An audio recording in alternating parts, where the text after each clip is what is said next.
छत्तीसगढ़ के संस्कृति ला देखे बर सुने बर हमारे यूट्यूब चैनल लकी स्टूडियो सलोनी ला लाइक करो, सब्सक्राइब करो, शेयर करो। धन्यवाद।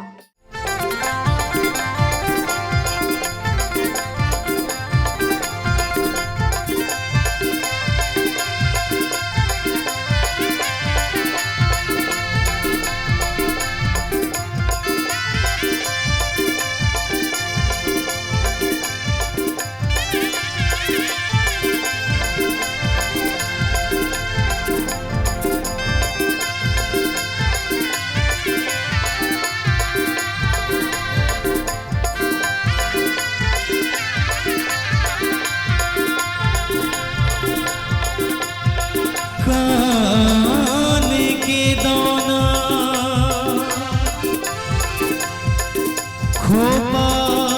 की गजरा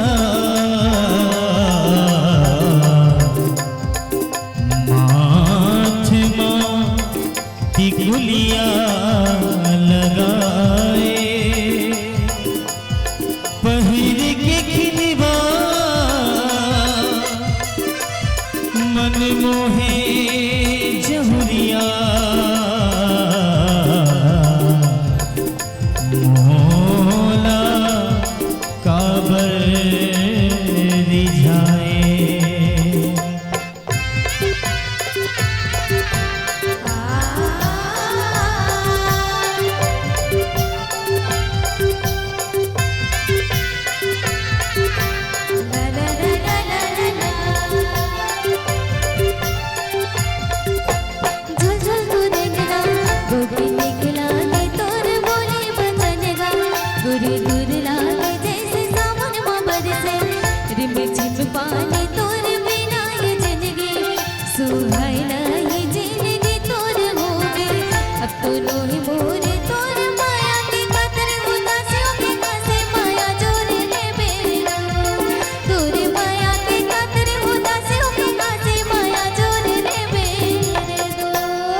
जाबे मोला भो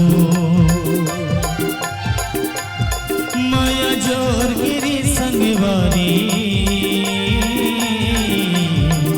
चल जाबे मोला भो नहीं जब देखो मैं तोला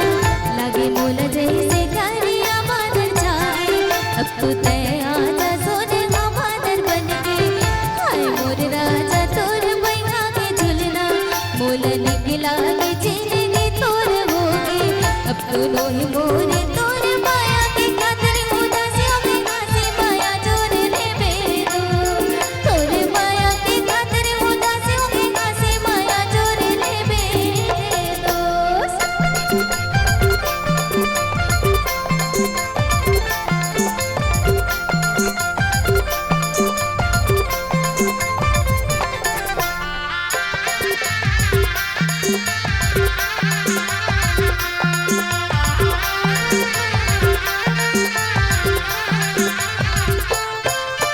तवा की रोटी ला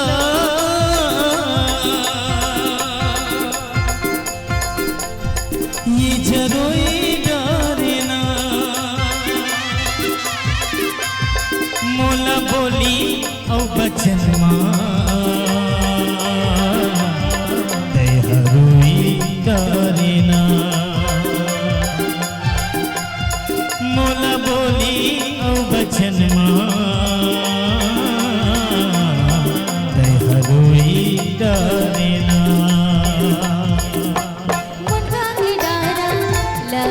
भई तोर सुरता मासू झरत रही